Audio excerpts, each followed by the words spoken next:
So what I don't know is, and this is the thing that sucks, is like edibles take a good 45 minutes to kick in. So it's an investment. So you don't want to be like, oh, this really isn't working. And then like an hour later, take another one. And then bitch just sitting there like laid. But I do think at least one of the packs there's nothing in it because it doesn't even smell like there's a cannabis smell. Even with gummies, usually there's a smell. Yeah. And this doesn't even smell. And they're supposed to be like they gave really you some Haribo gummies. Yeah, Haribo, whatever that is. Yeah. Some Sour Patch.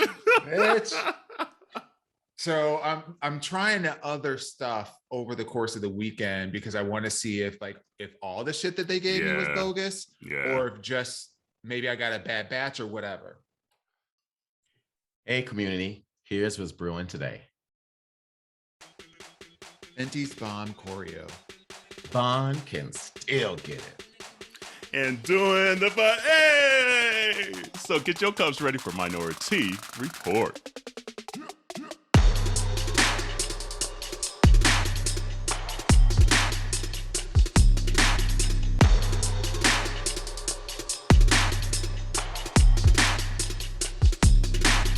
Hey, welcome to Minority Report. It's Auntie Kerel.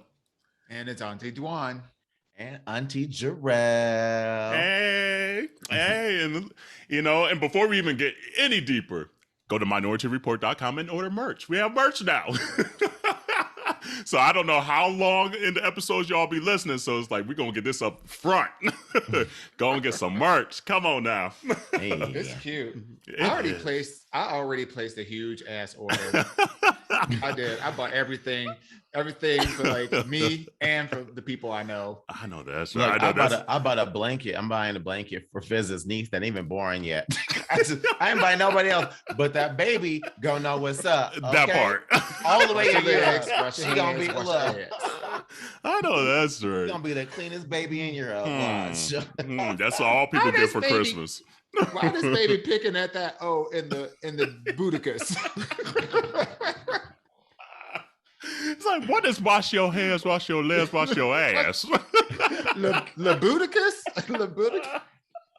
I know, we gotta come up with a Lebuticus book one day too. Like, we're gonna have a whole book of just like isms. We can make it a coffee table. It could be a coffee table book. Definitely, it'll be cute. So that's in the pipeline. We'll get that going. But how y'all ladies doing today? Good. I'm down here in Tempe, Arizona for Gay Bowl. Hey. About to play a little flag football, Is this your first tournament in flag football? This is my third. Yeah, I normally do the national tournament. I don't normally travel for the other tournaments. But yeah, this is my third one, ready to be out here, hopefully not hurt myself because she ain't getting no younger. So be pulling hamstrings and everything. And the pandemic didn't help, was keeping his body in shape. So I was about to say, you look like you've slimmed down a little bit to me. I have. Honestly, I have slimmed down. I'm in that weird stage where like a large is hella big on me. Yeah. So all my clothes are too big, but a medium is still too small. Right. It's like, so, like I wear a medium, I'm like, oh, you need to work out more. Like I can't give myself praises, wearing a medium. So I'm in this awkward stage. I'm just gonna stay in a tank top or a hoodie. Just hide everything. Hide everything. It's like there's no in between. Right. That's why I'm glad it's hoodie season. So that is true. How you doing, Dawon? I'm good. Yeah. Yeah. You got that edible look. Hold on. I was gonna say you really do got the edible look. He said, I'm good. Less than highly favored. I was trying not to say anything, but you caught me. Yeah, that's what that's a good when you one. Be on the edible. We don't say nothing. Right. It's like you say that you don't know if it's gonna hit or not. That one looked like it's hitting. Relax all those muscles. Right. I love the fact that even before we got on, we literally had a whole podcast. We just be like catching up. a whole podcast right before this. I so did. Oof. I know, because like I be trying throughout the week not to say too much, because like we'll be having like whole podcast episodes throughout the week, and then get to the podcast day and be like, damn, we done said everything. So like when I hop on, I'll be like, oh, let me talk to my friend. The next thing you know, it'll be an hour before we hit record. It's true. The excitement be hella real. It's so funny because I was late because I was in this meeting, and I got off this meeting and I was like, man, I gotta take a dump. I'm tired. and I jumped on the podcast and I'm like, I feel great. Hey y'all. Like I was That's and a real ass Jerrell statement. Just though. complimented you on losing some weight. Okay, let's see how this works. It's like that fresh dump. That's that fresh dump weight. Or your muscles are still tight from pushing. See, no, like when I gotta go, and I can't remember, we've talked about this before. I go, like literally, I'm like, ooh, I gotta go, ooh. And literally, I'm in there, I go, and I'm in and out less than 5 minutes. Like the second the urge comes, my body's just like, let's get this out. Let's go, Playboy. Yeah, my doctor got me on fiber, so you know, she stayed regular now. Right. So she'd be like, oh, time to go. Right. It's like once you get that signal, though. Mm-hmm. Like, but how you doing, boo? You asked us how we doing. How you doing? I'm good. Actually. Oh, I thought you were talking to me. See, highest in right the room. Highest in the room. The highest in the room. Love it. Love it. I'm good. It's just been a busy 2 weeks at work. Like killing me at work. Like Corey's the other night, he was like, they're working you hard like the last few weeks. I'm like, yes. Like it's too much. Because they're down a couple people on their end, like the client's end. And so they're just like, Kerel, can you do this? Kerel, can you do that? And I'm like, I guess. Like, especially like it's interesting being more on this side of it, because for years I was on the manufacturer side. Like I was at Bayer for years. And so a lot of times you could kind of dictate that. So now being on this side and having to make sure the client's good, it's hard to say no. Like, you know, because that affects the contract, that affects the relationship, And so even though there's many times I'm like, y'all could do that. Like, I don't need to be doing this. That's not my role at the end of the day. Like, that's the analyst role that you don't have right now. So I'm their analyst. I'm their everything. But you can't say no. So you're just like, okay, yeah, let me find time and space to try to do this as well. So I mean, you can or you don't want to. There's just relationships like right. I'm trying to watch how much I even spill on here because like we're in like negotiations and things like that with contracts and stuff like that. So like, so you can't. It's exactly. I got you. Say less. You can't. Okay. So it's just like you pick and choose your battles. Let's say that. Let's say that. Or just let them win. Just let them win. Literally. And Kerel's at the losing end of it right now. So it's just like, ugh. But other than that, I'm doing well. So I can't complain. Good. Y'all see Mr. Ara Kelly. The verdict came in, y'all. And it's good. He locked up. Locked up. Don't let him out. He went from being trapped in a closet to trapped in a cell. You're right. I was surprised that it was the racketeering. Yeah. That's what I was surprised at. That it was all considered racketeering. Like, I don't know how all the the judgments work or whatever, but it seemed really weird that it was racketeering versus like child trafficking or something else like that. Yeah, and I don't even know all the stuff he got locked up on. All I saw, it came through the CNN thing, popped up on the phone. I was like, okay, good. It's like I don't need to know nothing else. Except I did see what's his face chiming in, oh boy, Mr. Cosby. I'm like, you the wrong one to be chiming in, Playboy. Sit down. Through his representative, by the way. Sir. Because hold on, let me pull up what he said. He a little boosy this situation. Yeah, he really did. He sure did. He sure did. He said it says Bill Cosby feels R. Kelly got railroaded at sex trafficking trial. It's like, bitch, like But I guess if anyone should know about sex trafficking, it should be Bill you know Cosby.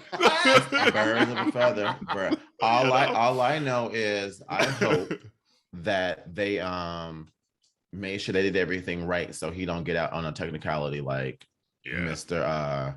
Rapist Cosby did. So yeah. And the whole thing is just sad all around to me. It's just like, because clearly growing up, R. Kelly was abused as well. So it's just that generational thing part of it too. That's just like sad that another black man got caught up in it, you know? And I mean, and this is not putting pity on him at all. So don't take it that way, because he needs to be locked up and thrown underneath the jail. But it's just like, you just see these cases where it's just like, he just never had a shot to do right. You know, and even though he had opportunities to do better because he had all the funds and everything in the world to better himself. So this is, again, not placing pity on him, but just to see, you're just like, fuck, he just never had a shot to like do right in his life. And it's a black man locked up again. But hey, you get grown, you have options. Yep, absolutely. You know, so it's like, get the help you need to, especially when you got coins. Get that mental health, get that therapy, get it all. Right. What you laughing at, Dawon? He's going to be stepping to the groove of the jail. Step in the groove of jail. Step in the groove of jail. Lord. Oh, anyway, I know the memes and everything have been going crazy on the internet. I'm like, they, you know, Black Twitter don't stop. It's a 24/7 job. 24/7. But and another thing, and I don't even know what we're gonna call this. Maybe we just save it for the end. I'll save it for the end. But did you guys watch Dear White People? The new season, or the last season, I should say. Man, wait, the last season? No, the season that's playing now. Yeah, the newest season. I haven't yet. Yeah, it came out the 24th, 22nd, something like that of September. It's a struggle. Is it musical based? It really is. Let me tell you. You know how you didn't like Ryan Murphy Glee? It got Ryan Murphy the fuck out of it. Did. It really fucking did. I'm sitting here. I'm like, what? Imagine them songs. Fuck. And then I mean, they chose the right songs, at least the songs that they chose, but. I agree. It was the Ryan Murphy effect of them. And you could tell they probably couldn't get the licensing or didn't want to spend the coin for the licensing. So it was like almost like a bootleg 90s track version of the songs. Yeah. And just how they tried to, even just how they started the story too. I said, what in the fuck? Yeah. This is how we starting volume 4. We starting it like this. Yeah. I said, nah. I just remember I got 4 episodes in, and I can't do it. I get to the last one. The last one. Watch it all. Like, exactly. Because I felt like I was like, I gotta at least give them the watch hours. Like, you know, I gotta support the black show. The last episode is the best one. The last episode, you leave feeling like at least they wrapped it up correctly. And I don't want to spoil it, so we'll talk about it later after you kind of see the rest of it. If you, I'm not. We'll just wait. We'll just wait a month. We'll wait out for and then we'll let you tell us because we no longer late.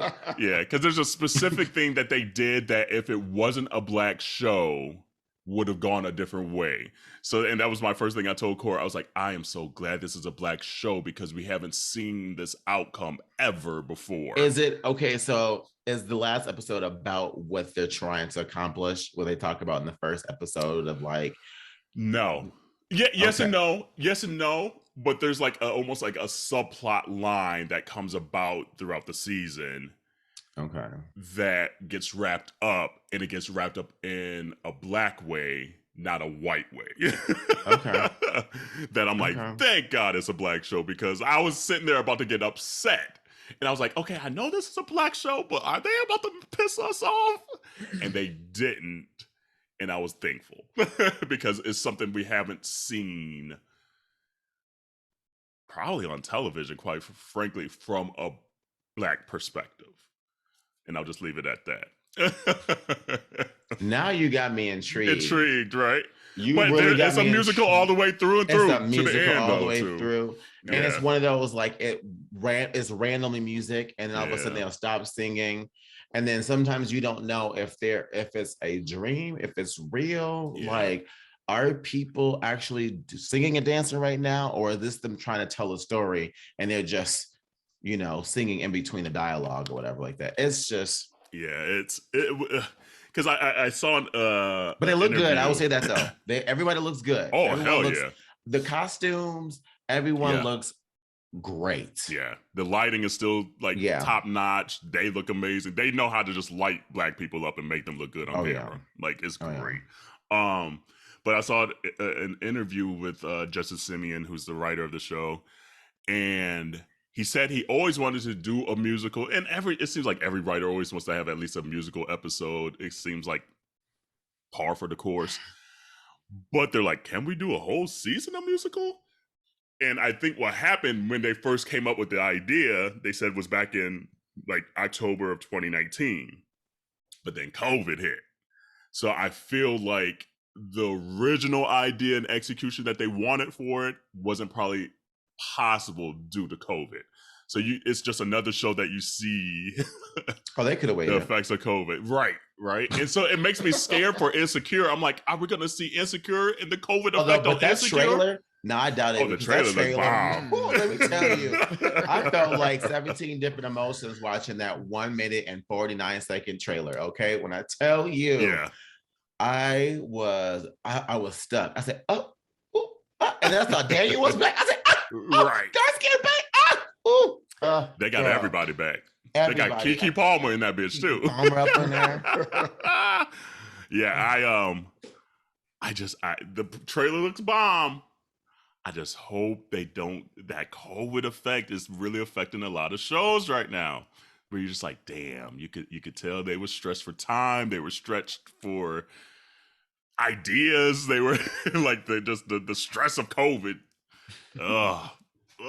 So we'll see. I don't know. I mean, if that's the case, then y'all gonna feel the same way about The Matrix. Stop! Don't do that.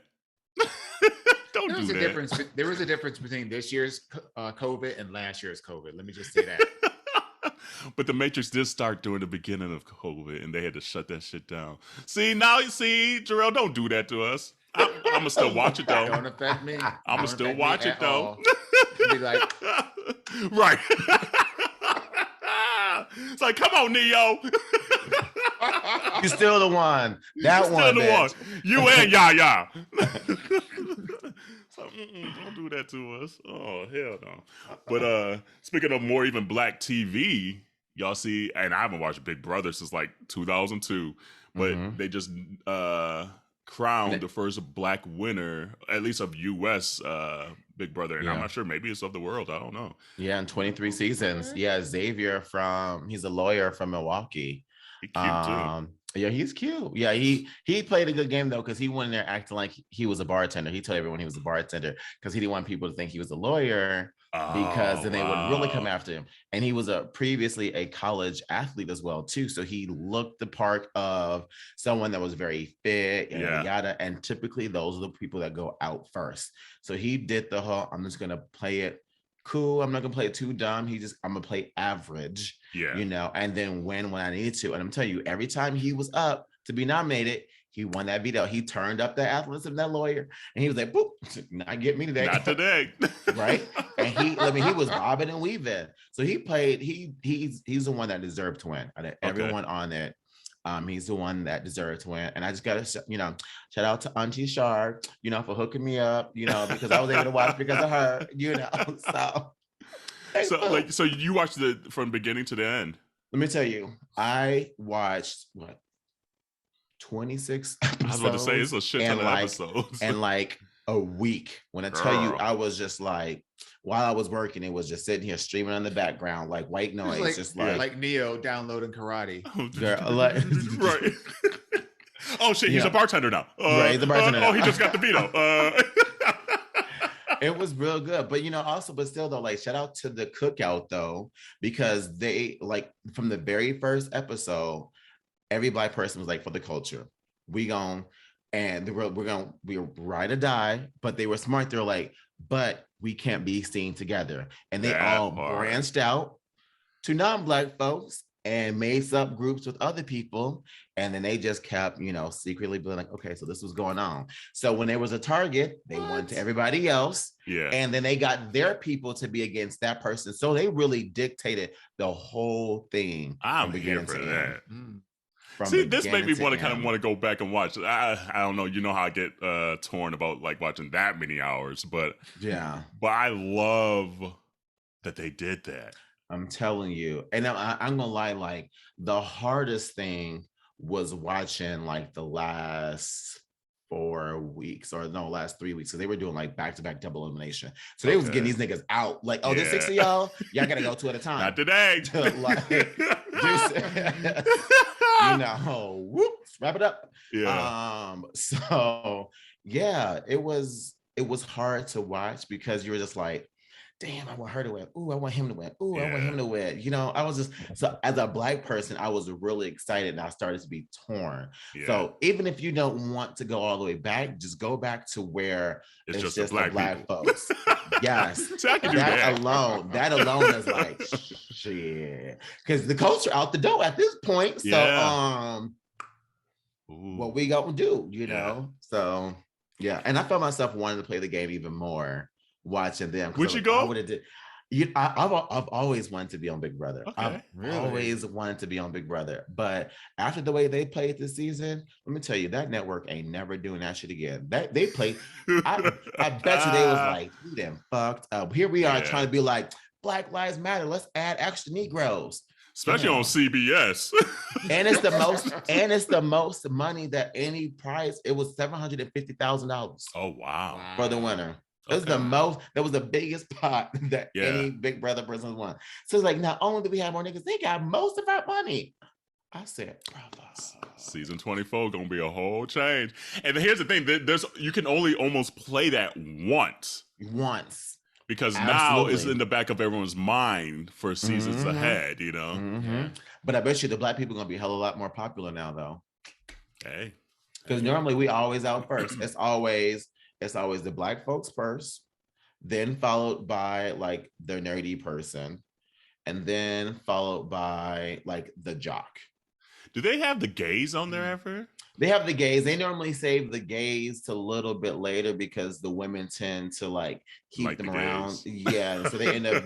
It's true. And then if a girl's on there, they're like, oh, her and him are close. When the dude gonna follow the pussy. So yeah, you're good. I'm good. And then the gay is literally like the last like marginalized group to go out, and then it's women, and then it's nothing but men.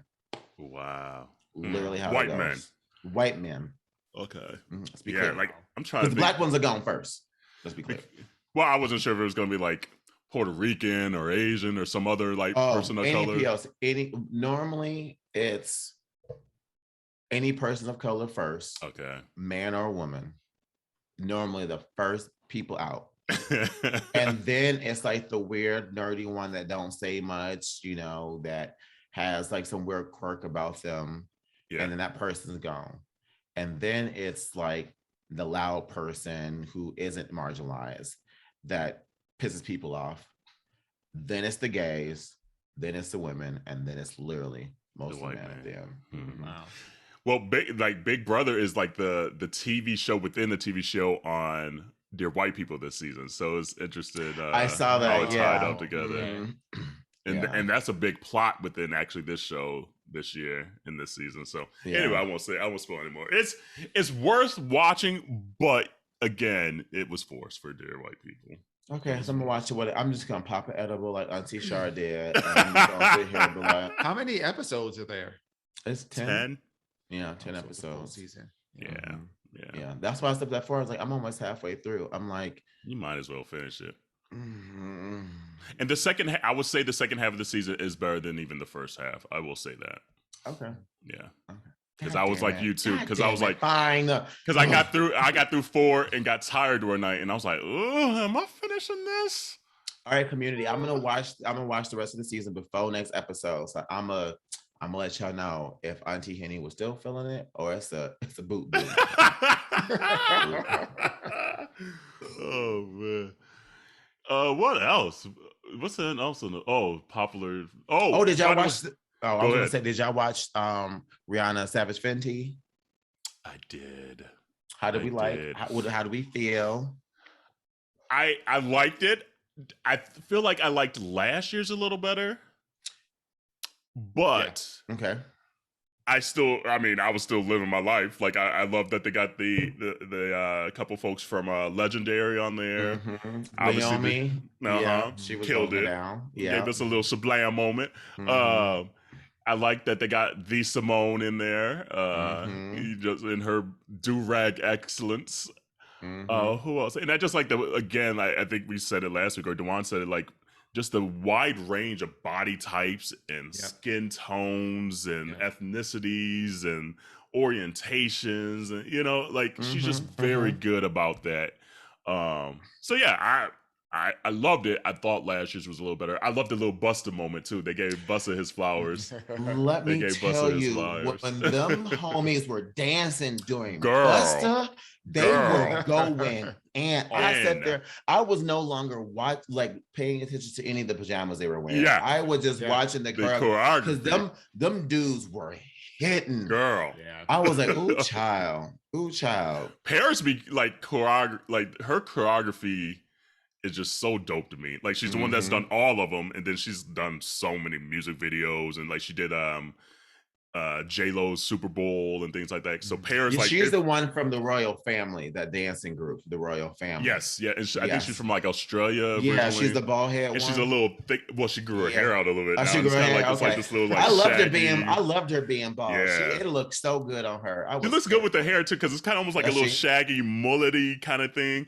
That's probably why I didn't recognize her, because I was looking for the bald head. Yeah, because I was looking for the bald head, because I love watching her. She be getting it. Yes. She do that little body. I said, and I just like that she's a little thicker too, like, and she's just so body positive. Like she snaps. I love her. She snaps. Yeah, she's a whole fucking vibe, mood, a moment. I'm a stan. If I saw her, I would freak out like I'm seeing a real life celebrity, like real talk. Absolutely. Because when she is doing choreography, it's like you said, that Super Bowl one that she, not Super Bowl, but the award one she did with J-Lo. Yeah, that award show, she did that with J-Lo, where she had that leopard print, and it's distinctly her style. Yes. Yeah. Oh yeah, I absolutely love it. Yeah, it's like always sexy and things like that. Yeah. Yeah, and has a little crunk to it too. Like. I could talk about her all day, like literally all day, absolutely. But the show overall, it was the least of my favorites. Honestly, like I will say, I liked whatever that hotel that they were at, because that whole time I said, this is a big ass place. Yeah. And at first I was like, is this you don't have to call us your hotel? With those elevators going up and down. And I was like, okay, you don't have to call. Okay, girl. I can't. But those elevators reminded me of that. What were you saying, Dawon? I just feel like the high production value made it a little bit less of a quality. Because I think what made the other shows so great was that they were high production, but they were gritty, and you felt that, and it was a little like it wasn't as polished. This felt like MTV Music Awards. Yes, the production. Was I didn't feel like I was. It didn't feel like a fashion show. It didn't feel like a fashion show. I didn't feel like I was there to be looking at clothes. I felt like I was there to be entertained. Yeah. And I was like, this isn't the best way to put your clothes out there, because I'm not paying attention to what they're wearing. I'm just watching them do their thing, and I'm not looking at the pajama pants and any details or, oh, look at these buttons. And that's why I like the first one still the best, because I feel like it was the perfect blend between it gave you performance, but it also gave you a clear vision of what her clothes looked like. Like I had to go on the website after watching That's what we did just to make sure I saw it. I was like, because Corey wanted that sparkly robe. There was a sparkly. It was like the one time that they was the one scene that really showcased. Yes, that showcased the clothes was that scene where it was just the hallway. It was the one they were doing the voguing. I was like, that's the perfect scene, because it was the perfect medium of seeing the clothes and they're still just like killing it. Yeah. And so that was the one thing Corey's like, I want that for Christmas. And so we looked, and that was the one article that you couldn't find online. Everything else was out there except that sparkly blue robe. Well, my items come in a week. What'd you get? So I got the like the not the jock strap, but like the brief one, like the one that was like see-through. Yep, I got that one. I want that too. I think I'm gonna go back on there and get it. I sure did. And I got the tank to go with it too. Okay. The thing is that only the front of the tank is actually see-through. The back of it is just like a regular kind of tank. Gotcha. But yeah, I got those too. Ooh, Fizz gonna be happy. Al. All them cakes and them see-through drawers. Come on now. Sure. I knew what time it was. I said, look, that was the only time I paused because I saw a skinny dude and I said, pause. Yeah. Okay, resume. I'm gonna be on the website. There were some sexy menses in there too. Man, there that's to be expected. Honey. There really were. All shades. I will say there was this, going back to that Buster scene. Shout out to that one white couple that just got my view for a quick second. There was this white dude and this white girl. You know when they were like there were two lines, and all of a sudden like the men were dancing behind and the girl was dancing, and then they stepped to the left and then they were dancing together. And right to the left, there was this white girl, this white dude just hitting it. I said, and that was a rewind moment. I did it twice. I said, I'm going to go back and see that part. Are they white or are they light skinned? I said, no, they white. No, wait. I said, y'all white are hanging. It's like, y'all can come to the barbecue. Get you a plate. Okay. I said, okay now. All right. Mm-hmm. Okay, I'm going to rewind that part. Okay. You know who I forgot was very good looking? Adriana Lima. That model, like she used to do like Victoria's Secret. Like she had like a whole little moment. I was like, you are fucking gorgeous. Mm-hmm. Cindy Crawford still looked good. I was like, go ahead, she Cindy. Looked damn good. I was like, okay. Is that Cindy? Cindy, that's you? Right. Hey, girl, where you been at? Yeah, she the kind of chick. She the kind of chick to make like every other woman like ask that question. Like, what are you doing at your age that she could be doing? She look like this and you look like that. She really is though. I was just like, damn. Yeah, I was like, come on, Cindy. I was like, go ahead, boo. And I actually, so the artist Bia. Yeah.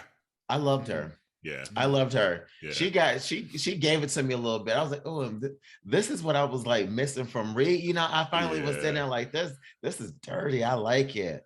But she looked money in this motherfucker. Her I swear to God, it looked like she had Nicki Minaj makeup artist though, because she looked a lot like Nicki Minaj in the face. I'm not saying, I'm just saying.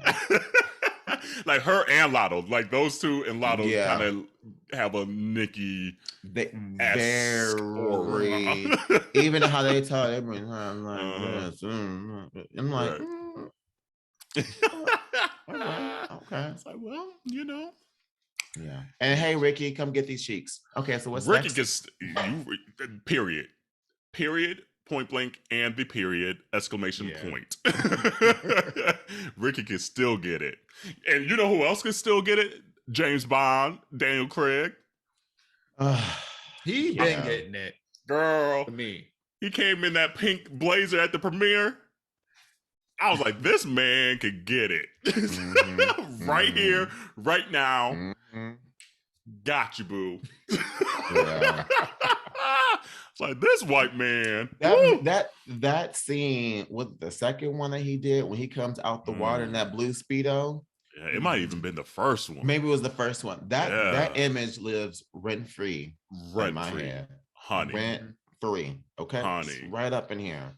Every time I see him, that's all I see. I don't that care. part. What'd you say? Yeah. You acting? Okay.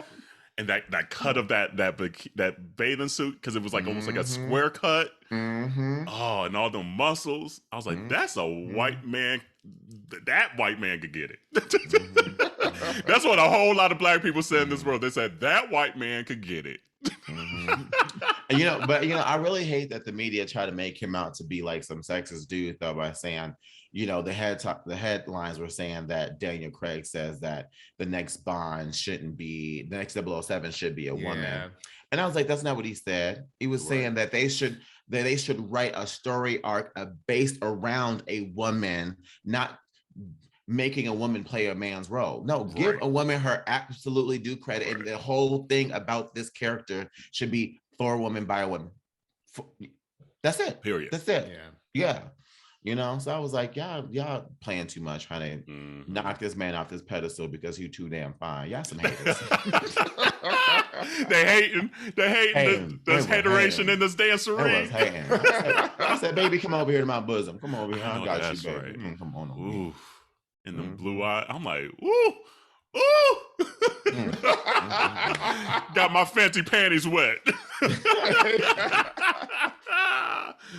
Oh man. And you see today too, they just announced the lineup for the Super Bowl, even though I know we don't really watch the NFL anymore. But I guess I kind of watch the halftime show. That's what I watch anymore, like NFL related. And again, you could just see the influence of Jay-Z ever since he came in after they fucked up the Atlanta one by having Maroon 5. Even though I saw Maroon 5 a couple weeks ago, crazy good in concert. Like I was shocked how good they sound live. But it wasn't Atlanta. Like it was the Atlanta Super Bowl. And so now since they got Jay in there, every place that's like of a like it's gonna be in Inglewood. So it's like you can't not have Dr. Dre and Snoop and Kendrick and all these people at this Super Bowl. Mary J. So it's gonna be Eminem. a Dr. Dre. Yeah, Dr. Dre halftime show. Bitch. Because he got hits. Yeah. Dre don't produce a lot. How do you think they're gonna pull it off though? Like with all those people? I don't know. Because usually there's like a main stage sequence. Yeah. But how do you make that work with different people that had different styles? Right. Well, they're not performers, so I don't think it's gonna be anything extravagant. I think it's just gonna be, it's just gonna be musically just nostalgic, like all day. I think that's it. We're not going to get the glitz and glam. We're not going to have like. I better get a Mary dance though. That's all I do know. I better get a go Mary, go Mary, go Mary. That's all I do know. She better have her Mary J. Blige boots on. I was just about to say, look, her door knockers, a blonde wig. And I want a go Mary dance. And I want a fur coat. I want just one of those small, like, come on now. I want that ghetto extravagance. That's what I want from Mary. Nothing less. I'm gonna be pissed. I'm gonna be pissed if she came in like a kitten heel. Well, you know what? Oh, speaking of Mary, it was just announced that she said that her album is coming out in November. Oh, really? So we might, Oh, really? So we might even get like, it may be even something where like it may almost feel like almost like a music festival where like you may get some snippets of each artist and themselves too. It may not just be like collabs, because Dre does a lot of producing. Right. So maybe it's just also just like everything he had his hands on. I think that's what it's going to be. Yeah. So they better have the NWA. Yeah. So they better thinking, come out first. Yeah. So I'm thinking it's going to be something where like, we're going to get like Mary performs, like a medley. Eminem's going to perform a medley, and it's just they're going to be rotating through artists. All the Dre hits. That would be that would be hella dope. Yeah. That would definitely get the party rocking though, that's for sure. And this dancery and this hateration, this dancery is gonna be dope. Yeah. But I want to see an NWA reunion. Like obviously Eazy-E's passed on, but it better be cute. It better be all of them. And like, can you imagine that? I'm sure them coming from Inglewood in like the 80s and now being like who they are, and like especially in the NFL, it'd be a big old middle finger to the NFL. Be like, niggas with attitude out here, like that's hella dope. That's hella dope. And then just to see obviously the career and the progression of Dr. Dre over the years. I mean, Snoop Dogg, you gotta have Snoop up there, you know. Snoop, so he's on there. He's on there so too. It's gonna be dope. The celebration of Dr. Dre, and hopefully he's doing well because he had that stroke earlier this year too. So hopefully he's doing well, and but I saw that come out and was like, okay, that's about to be fire. Come on, Jay-Z. That's the Jay-Z influence. Because if not, they would have had like the Who and Taylor Swift and who else? Aerosmith again, and bring out even the though I do Dixie like some Chicks. Aerosmith, right? The Dixie chick, be like, that's not what we. Girls gotta die, nah, nah, nah, nah, nah, nah. The only Dixie Chick song I know is I'm not ready to make nice. I'm not ready to make something. I'm like, this that came after that. Oh, okay. Yeah, okay. Because they talked about Bush and that people like they got and the all boot. the right, yeah. All them white people gave them white ladies the boot. Yeah. they had to go to like Europe. Yeah, they still talk about it today. They still talk about even today. They are still like that show you white people don't be playing. They give the Dixie Chicks the boot. Yeah. God. Damn. They were protective of their president. I guess so. They didn't give a damn about Earl, but the president, they said, right. Nah, it's like we're ready to draw the line, damn it. Oh Lord Jesus. Anyway, all right. You know what? We have an update of the Ashy Aunties. So before that, we'll take a quick little tea break. We interrupt this episode for very important information. That's right. You've been asking for it for a long time, and we have heard you. Yep, it's been a long time coming, but it's finally here. Yo AunTeas got merch! Hey! That's right. You know what? We got tees, we got long tees, we got sweatshirts, we got fanny packs, there's just a whole gamut of stuff out there, so go and check that out.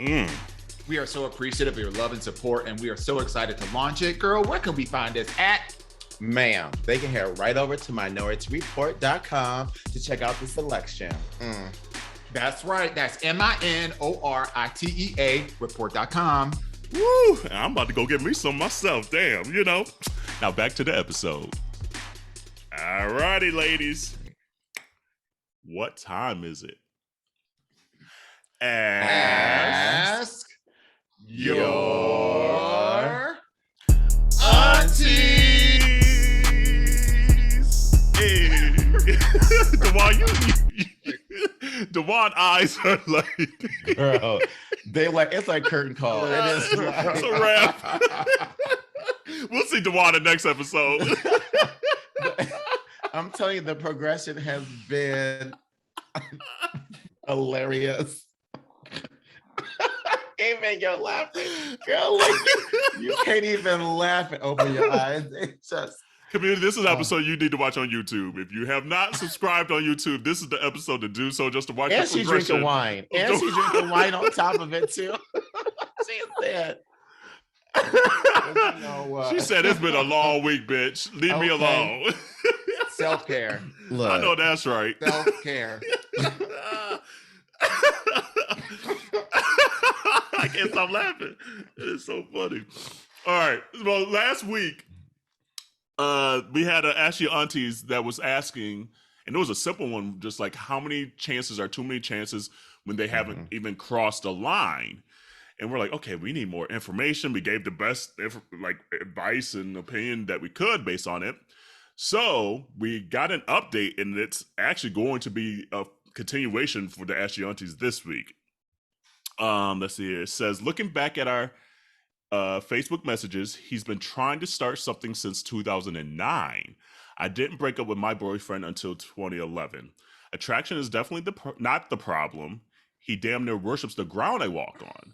The problem is he's been hurt so many times that, in my opinion, he's terrified to actually be in another relationship.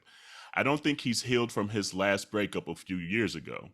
But what keeps me hung up is we both think we're too different. He comes off as an angry person and tends to say, fuck it. Well, I'm pretty much the opposite, as Auntie Jerrell knows. Hey. He doesn't like the mainstream ideas and constructs while I'm pretty much on board with most of them. He lives in Washington. I live in Minnesota. So there's the added stress of long distance relationship. I won't pretend I don't have my own baggage as well, though. I've never had a serious adult relationship at 33. I've only really had complete duds. So I'm not sure what to expect or accept. I'm not exactly sure where I need to grow in this department, but I'm willing to. I want the titles, but I don't want to end up getting burned. So there's a lot in there. It's a whole lot.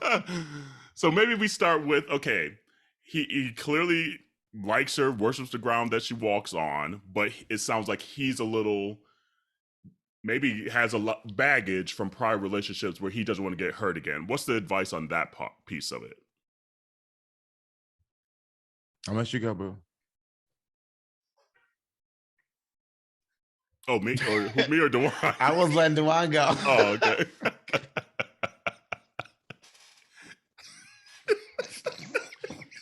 I'm just trying to remember.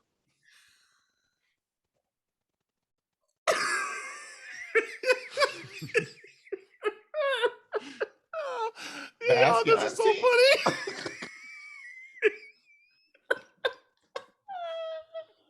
Yo, this is so funny.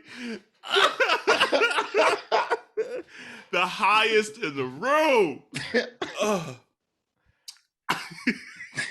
What was the question again?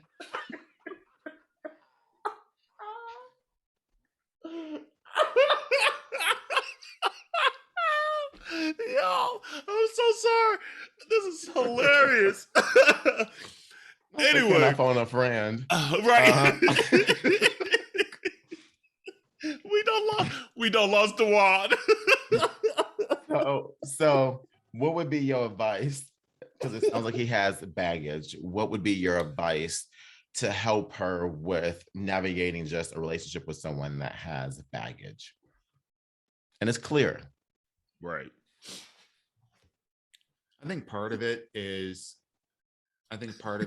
thinking about putting yourself in their shoes.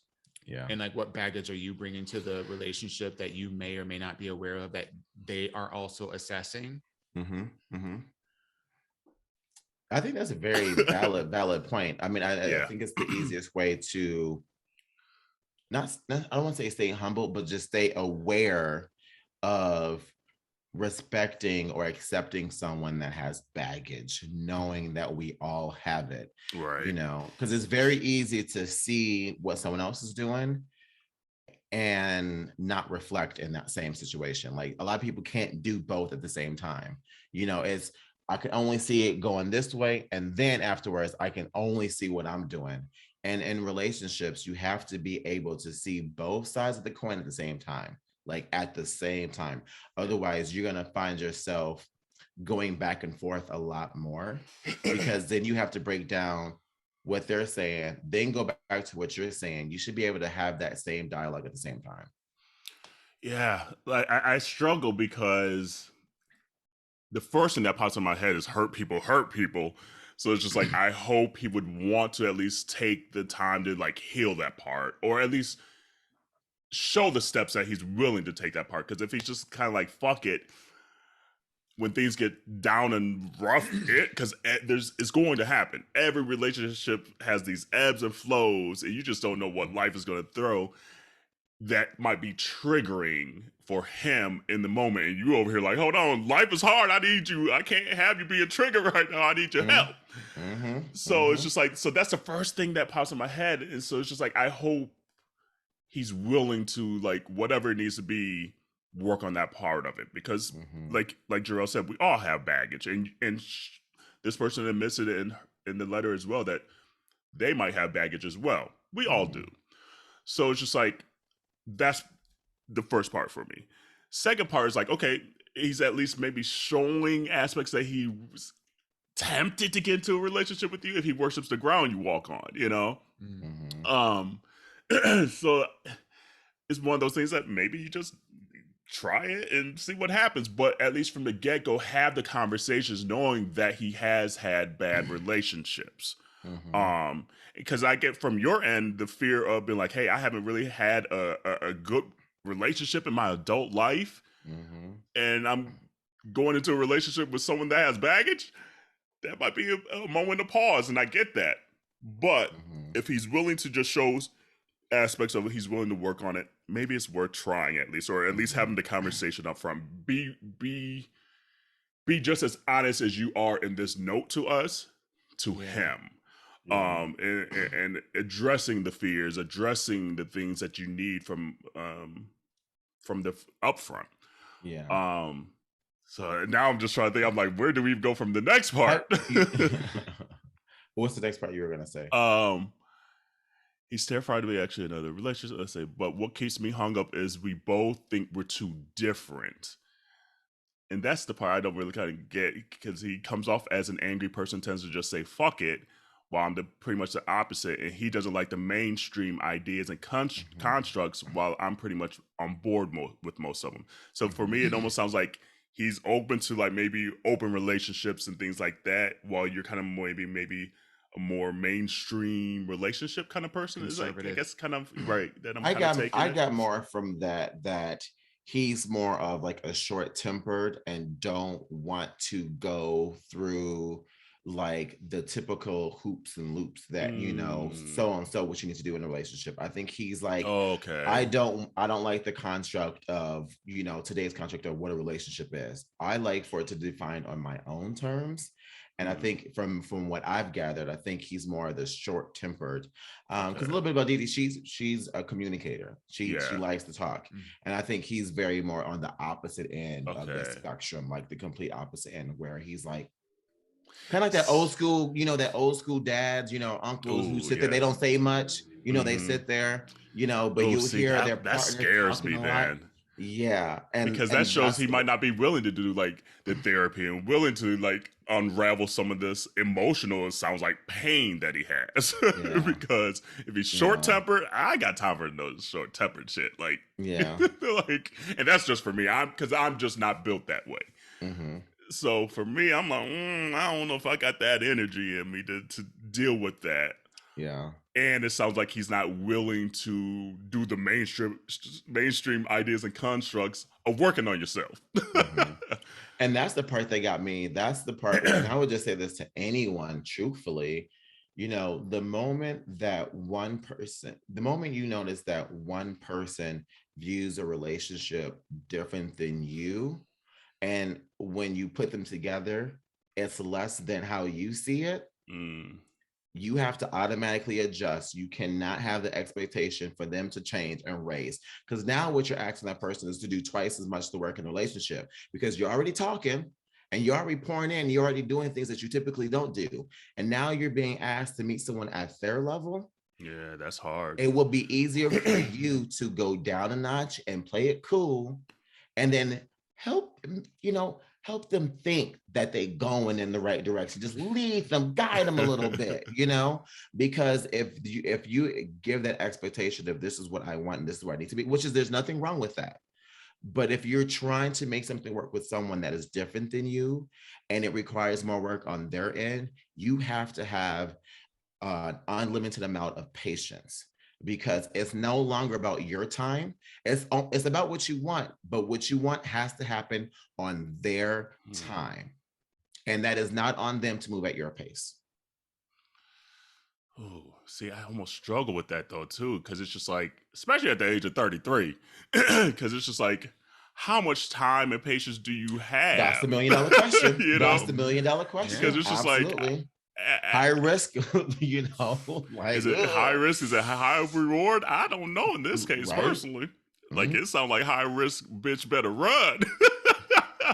Because it's just like, because it's going to get to a point and say, like, because even as much as you try not to, there's going to be a part where you have these expectations that, like, you should be farther along than where you are right now. Yeah. And that's hard to put a pressure of that on that person. And it's just become this like animosity between the two, because maybe he's not ready yet to do the work, and you in your mind are thinking like, well, I'm being patient, I'm being kind, I'm being cool, calm, and collected. But it's been 2 years and your ass still out here short-tempered as shit. That's gonna bother the shit out of you, and you're gonna be like 35, like, why did I waste 2 years of my life? And he's still the same person. And at the end of the day, that was his choice, and it's his life. He can do what he wants. So I don't know. Listen to your gut at this point. Like, honestly, I think You know, like they say, everyone got a breaking point. You know, like as soon as you feel like enough is enough, make it enough and be done. Yeah. You know, if you have it on your spirit to still give more, give it. You know, he's been that trying way. to start something since 2000. I'm just rereading that since 2009. Yeah, I don't know, but I will say this though, he got a baby arm. Wait, say again. He got a baby arm, so it makes it harder to leave. It makes it hard, you know. Good dig. I know. See, we all took a moment to pause, like, damn, you right. But no, like, not since 2009. Go ahead, Dawon. I feel like this, I don't even understand why this person is asking us to give them advice when it really feels like there's no reason for them to be together whatsoever. I mean, it seems mostly inconvenient based on where they are, you know, not just distance wise. Yeah. And then then there's this big gap between who they are with their personal lives. And it doesn't sound like there's a fight for it. It's more of a help me understand that I've made a decision to move on. You're right.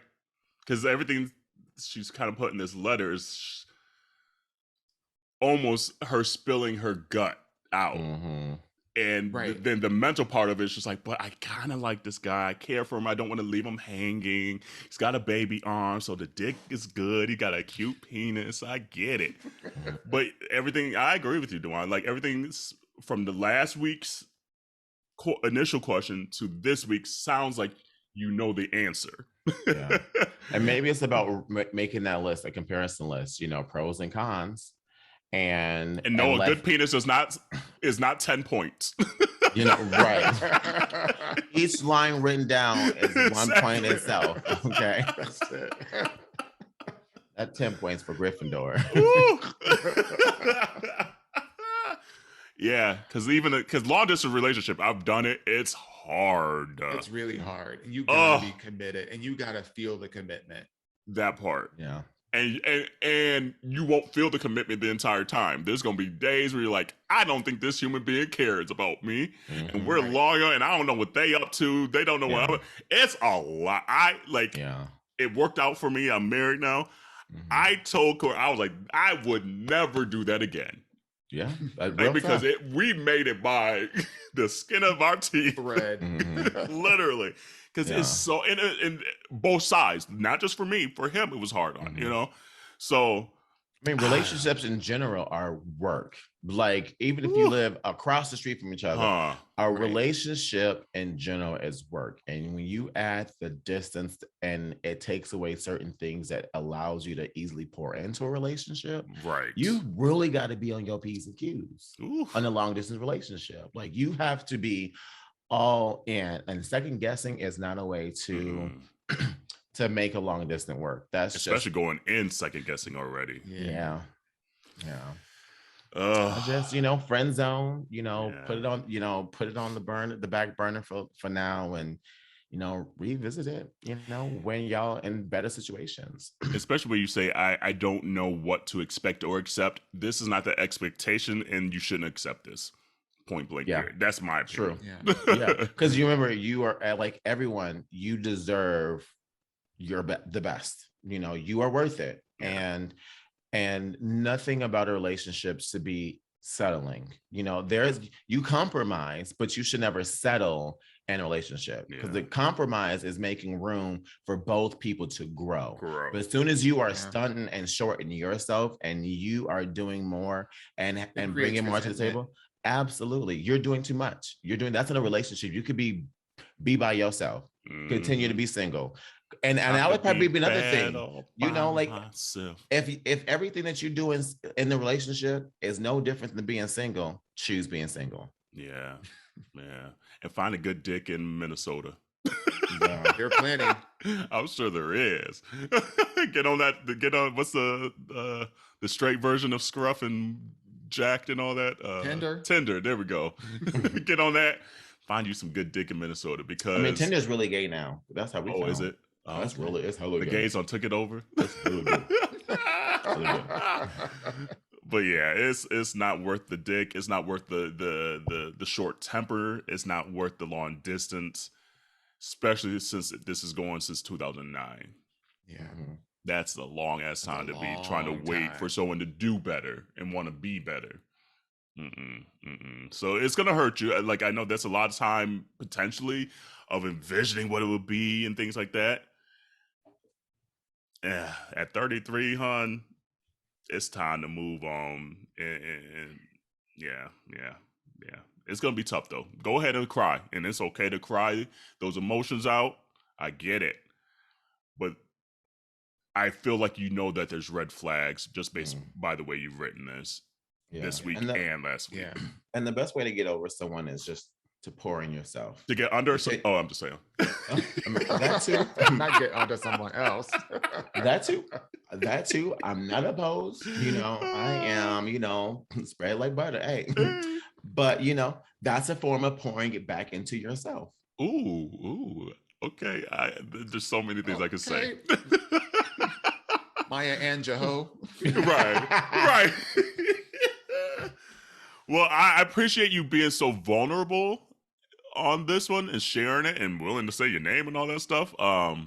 If there's more that you want us to say, or even if it's just behind like the podcast, behind closed doors, we're here for you. But yeah, this one, it just seems like so many red flags. So community, if you have any advice, let us know. Like we'll we'd share, love to hear that. Like someone write in. Maybe you have personal experience of going through something like this that you can share with her.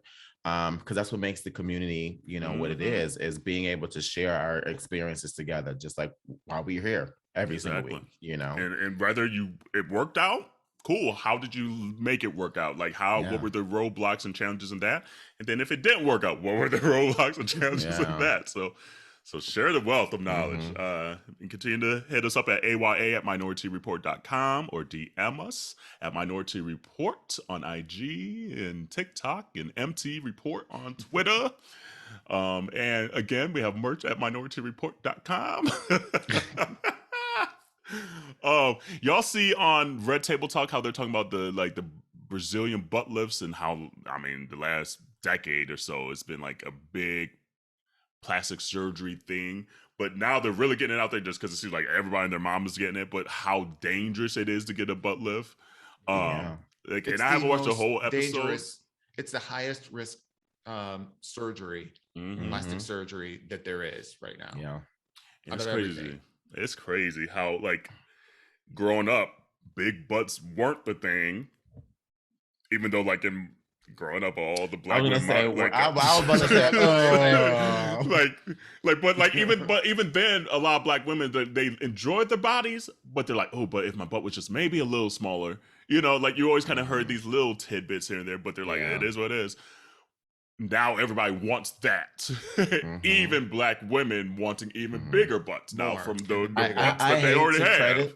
I hate to credit this, but it kind of goes back to that conversation about Kim Kardashian at the Met Gala and being all black about her body, her figure being groundbreaking, not groundbreaking, but being iconic. So many people see that silhouette and they want the Brazilian butt lifts. They want to look like that. They want to look like they have curves.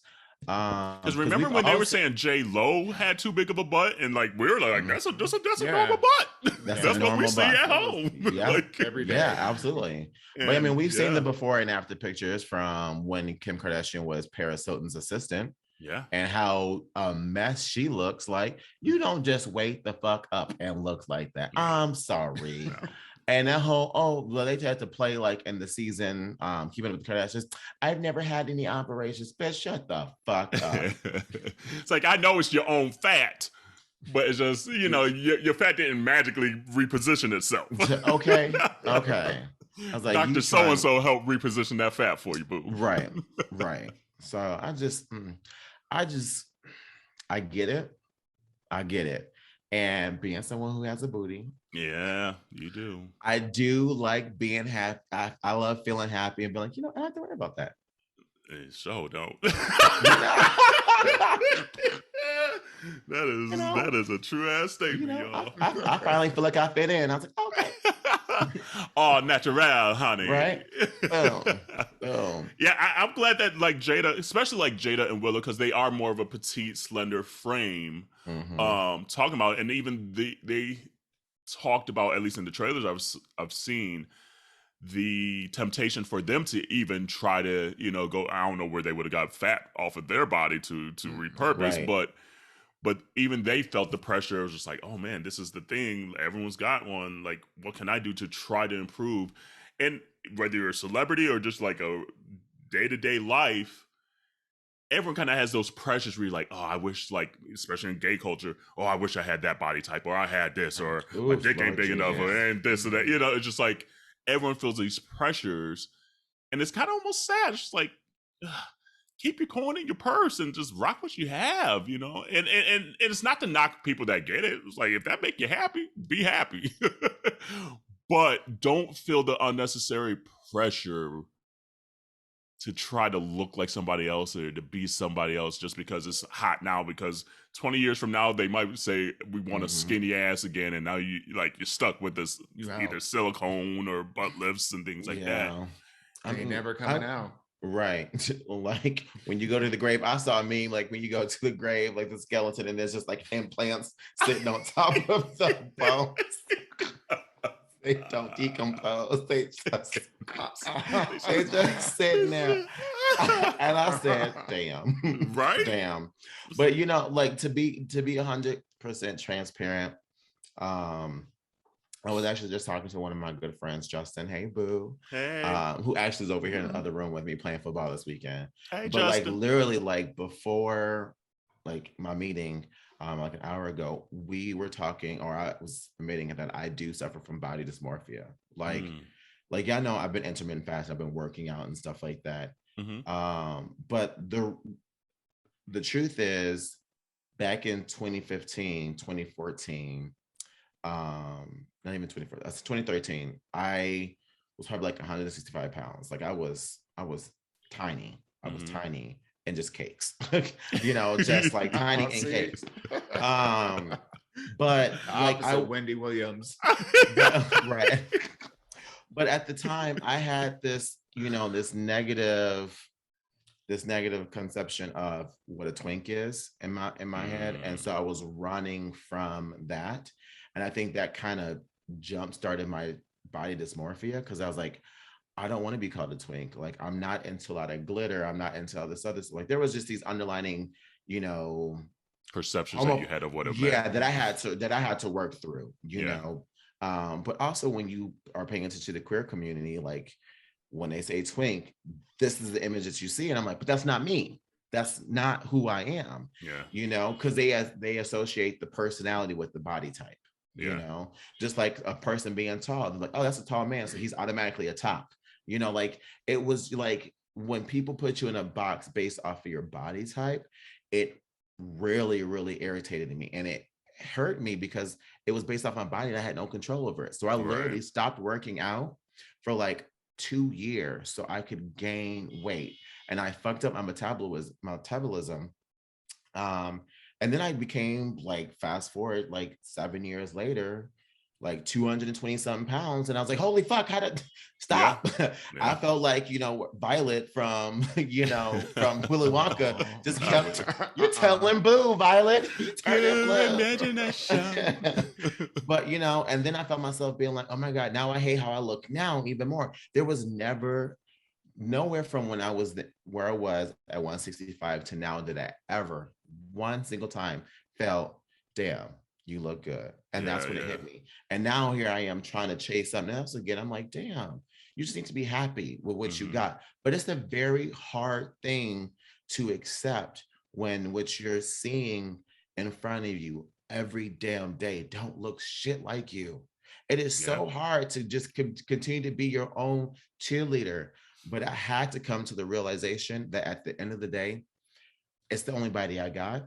And at the end of the day, I got me, and I have to be my biggest cheerleader.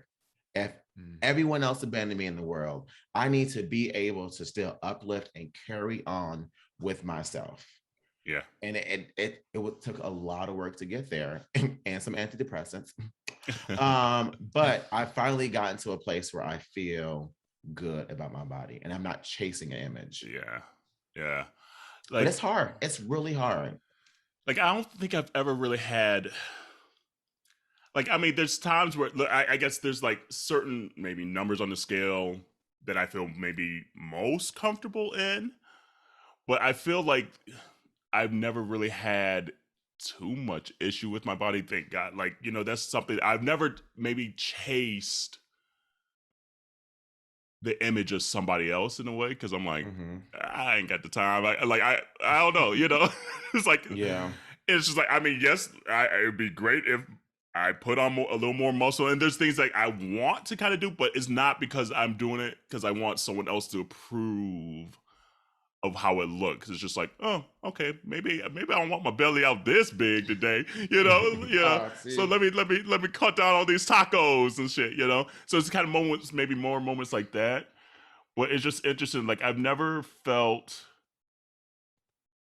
that I wanted like plastic surgery or anything like that. And I try to think just like, where does that come from? Like, and I guess like I never really heard my parents talk about weight and things like that. Like, maybe here and there, everyone has these moments, but it's just like, I guess that was just never something in my ether where I was kind of chasing.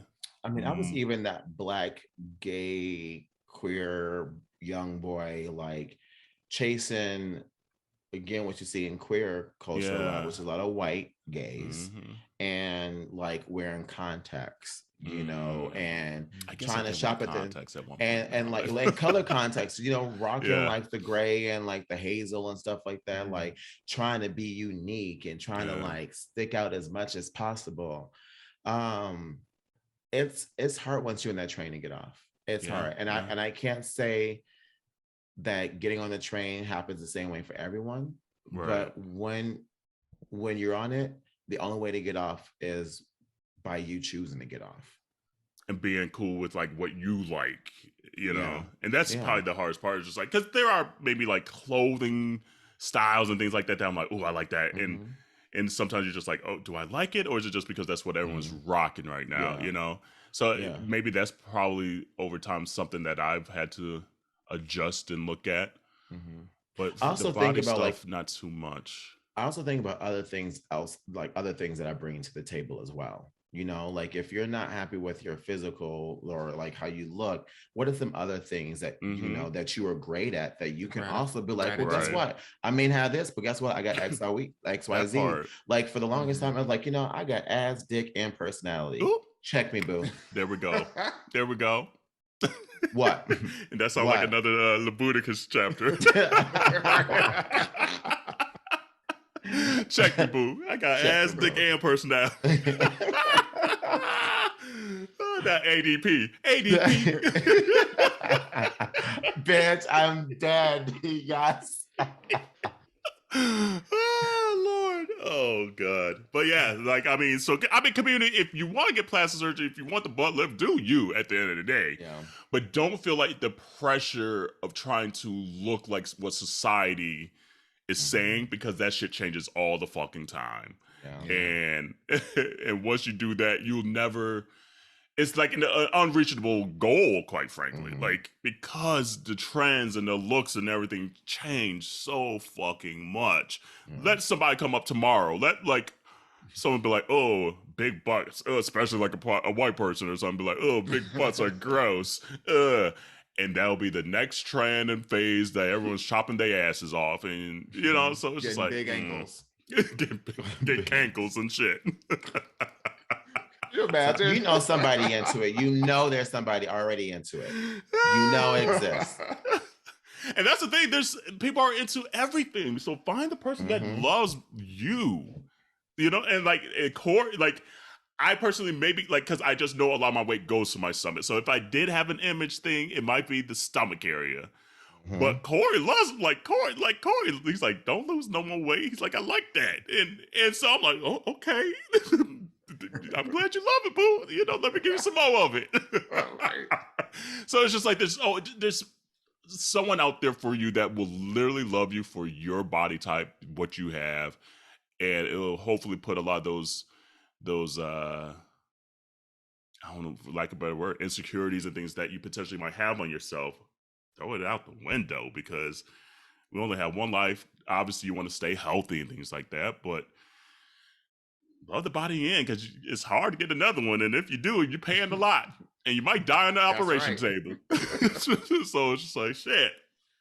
But anyway, what else? I think we'll save the one thing I said I was going to do for next week. But quickly, you see a lot of businesses now are starting to fire and mandate people to get vaccines. And one area is like the NBA. And then some of the NBA players, like a Kyrie Irving, who's already kind of rubbed a lot of people the wrong way, are kind of upset, especially a Kyrie, because he works in New York. And I know a lot of New York businesses are mandating, if you come into work, you better be vaccinated. And it's like, okay, I get the choice part of it, but guess what? Especially if it's a private business that you don't own, Yeah, is what it is. Like, that's part of it, you know? I mean, at this point, if you don't got no underlying condition, but shut the fuck up.